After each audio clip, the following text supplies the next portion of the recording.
Hi, and welcome to our parent instructional video, part 1 of Reading Skills for Early Readers. This video focuses on the reading brain.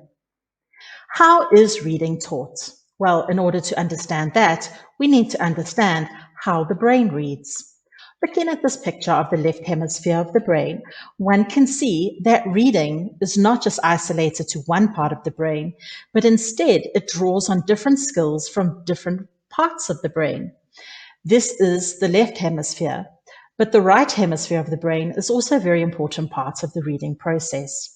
The left part of the brain is the part where we can identify words, where we can access words, where we can read sentences. It's the very mechanical part of reading. Whereas the right part of the brain, the right hemisphere, is what gives the meaning to the reading. It's what tells you the subtext, the innuendos, what is implied in reading. So, for example, the left side of the brain will read the sentence, "I like your hair," whereas the right side of the brain will help the reader to understand, is this a compliment? Is this an insult? Is somebody being sarcastic? Is somebody being flirtatious? So it's important that the right hemisphere speaks to the left hemisphere and the left hemisphere speaks to the right hemisphere.